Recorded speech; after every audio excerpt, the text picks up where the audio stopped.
do listen to his stories, okay? And the thing about what he said, though, was not what these scientists are saying or these archaeologists are saying.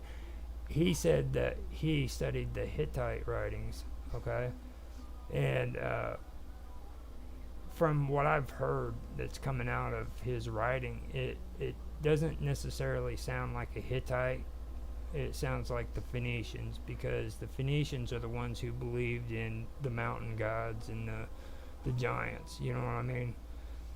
Like the oracles of Delphi and stuff like that. So my theory is that most of the Semitic people, and same with the Macedonian people, are actually remnants of Atlanteans that sort of became refugees after the fall. And the Egyptians described them as the sea peoples. And when you look at the names of the sea peoples, a lot of them, or some of their names, actually sound like transliterations of the lost tribes of Israel.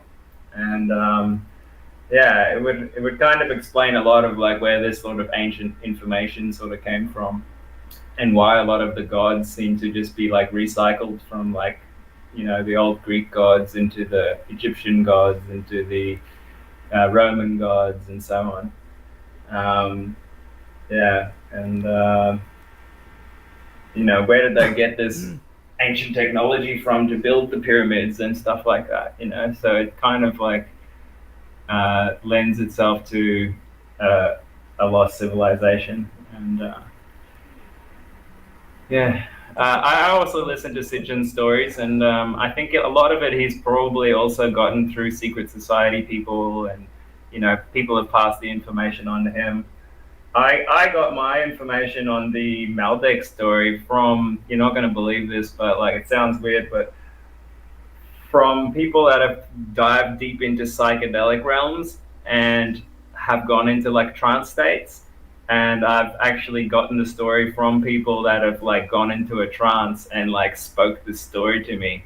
And it sort of like put my hair on edge. And that then the following day, I was just doing like random research online surrounding that kind of thing. And I found this story about Malbec, and it just sort of came out, and it's been sort of unfolding over the years as I meet more people that have told me about dreams and stuff that they've had of similar things.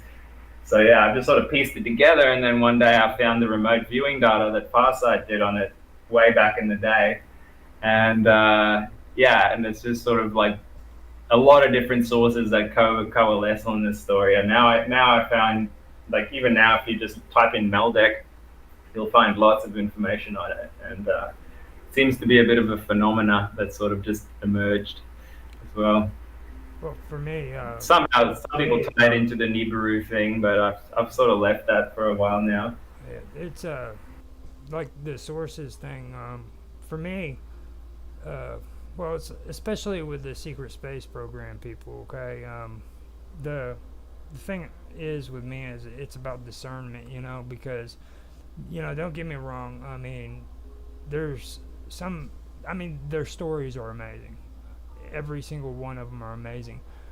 But the more I listened to them and the more I paid attention to how, like, these people, they literally get on YouTube and Facebook and they network with one another, and they tell their stories. And like, I've gone through and watched their videos where it would start with this story, and then all of a sudden, because they talk to so and so, their story changes. You know what I mean? Like, now all of a sudden they went from being a prisoner on a freaking Draco freaking ship, to being a cyborg because Joe Blow said they seen him. You know what I mean? So then all of a sudden they're incorporating this person's story into their story. So I have to be careful. Yeah, totally, man. I have to be careful with that, because what I'm looking for is I'm looking for that uniqueness, that it's not what they have in common, it's really what it is being said that everybody else isn't saying. You know what I mean? And I've found one person that did that.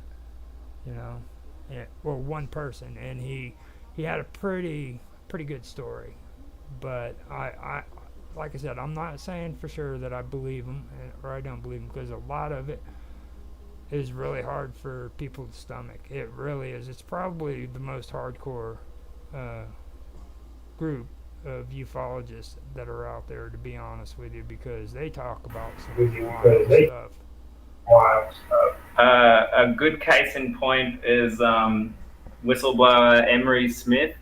He came out talking about the secret space program, and he was doing all these detailed stories about, you know, him working in places like Area 51 and like reverse engineering biological tissue they were bringing him and stuff like this.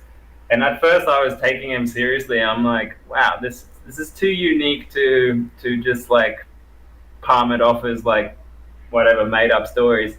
But then now later on, it's come out that he's like this alcoholic and he's lies through his teeth all the freaking time, and like, you know, he's best friends with another whistleblower, and I'm like, you know, and he's like, this big controversy happened between him and his girlfriend, and she's come out and basically blown the whistle on him, on how he makes up these stories, and then I was like, wow, you need to be very discerning when you like dealing with stuff like that, for sure. But I think it's useful to be able to bookmark a story in your mind and just like let it sit there for years until you have corroborating evidence, because like you can't take anything on face value. But yeah, it's useful to be able to just like take it all in and compare it with other stories, you know. Well, I mean, especially with the stories that are being said, like, I mean, maybe, okay, there's members of a Facebook group that I'm not going to mention, okay? But these people, they get on their Facebook group and it's private, and they talk to one another, and they bring up stories that are concerning them being abducted from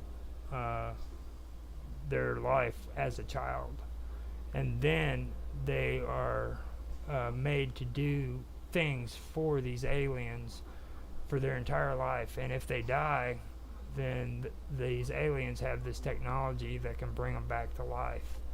Not only do they have this energy to bring them back to life, but they can also make them young again and then transport them back into time and put them back where they left them when they were abducted. Now that's just one of them, but like when they're doing this stuff for these aliens, they're talking about like being mentally taken out of their body and put into cyborgs to freaking be cyborg or cybernetic fighters and stuff, you know what I mean, and soldiers. So I mean, you've got a lot of that going on, you know what I mean, and they're talking about like on the craters of planets where they have dome cities within the center of the craters, you know, and stuff like that. It gets pretty hardcore, is what I'm saying. It's just you have to discern that. I find the technology that'll make you young or keep you young or like live longer. I find that totally plausible, because I think even us as civilians, we're almost at that stage now. I remember when I was at university studying medical sciences a while back.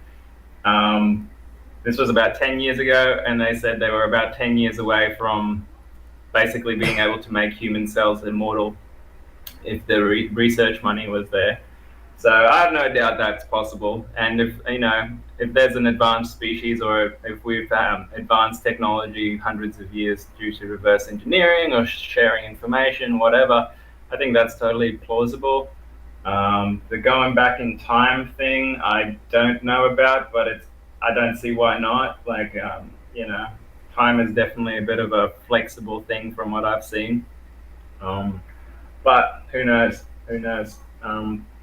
Looking at whistleblowers like Eisenhower's daughter, what's her name? Laura Eisenhower, have come forward and said quite a lot of interesting things like that exist, and like how there's colonies on Mars already, and like there's this Mars secret space program that invited her to go up there, and I find her to be quite a plausible whistleblower. and just so many others have come forward over the years, Yeah, I know. showing like little bits, little snippets of the secret space program going way back. I've heard those stories. My dad was in the military in the 80s, I think it was, and back then he said he saw like really bizarre craft in the air that was like just doing maneuvers that were impossible. And he's like the most straight down the line guy that you've ever met. Just never talks about shit like that. And so I would not be surprised if we had this type of technology for a long time already. Now, see, that's credible for me. That's straight up credible for me. The majority of people who actually are like or reporting UFOs, they aren't like the crackpot who everybody thinks they are. These are like military men who are in the Air Force. They're pilot or the flight towers, you know what I mean, who sees them on the radar. There's senators.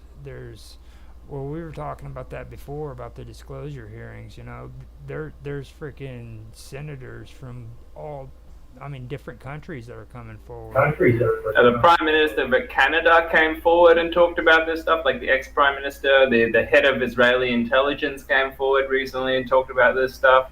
Yeah, there's like so many heads of state that has come forward and talked about, advanced technologies and UFOs, They even shipped in an Iranian freaking pilot to testify in Washington during the disclosure hearings. It was that famous one that everybody's always talking about, where his airplane got shot or got hit, and he went down. And I think he said there was one or two other airplanes with him that were just completely destroyed.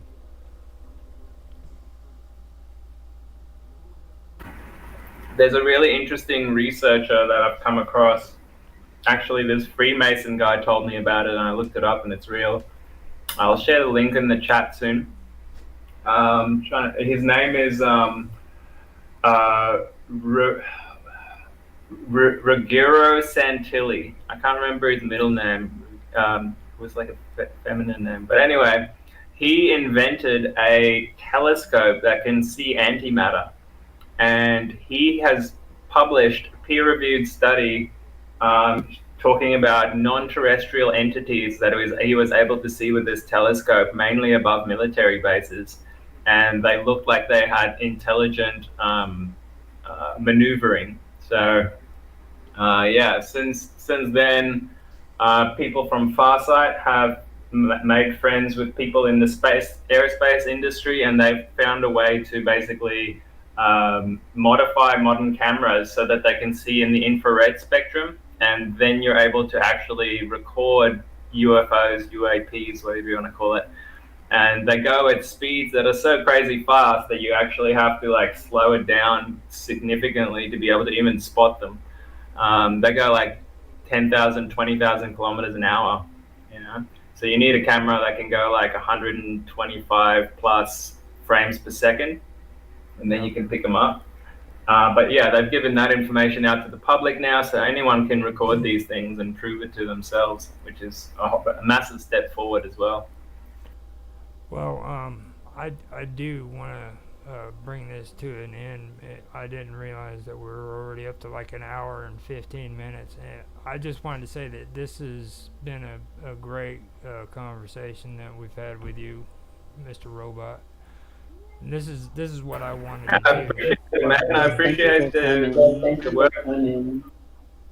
Go ahead. Till next time. I do. Absolutely. I do appreciate you coming on here, man. And maybe if you want to come back next week and we can have more of a conversation about this stuff, okay? For sure, man. Just give me a little bit of notice and I'll be there. Okay, I can do that. And I want to thank you for coming to Karma Love. Is that what you go by? Mm-hmm. That's what you call me. Yes, sir. Okay. Yes, sir. It's good to hear your voice, Karma Love. We'll see you around.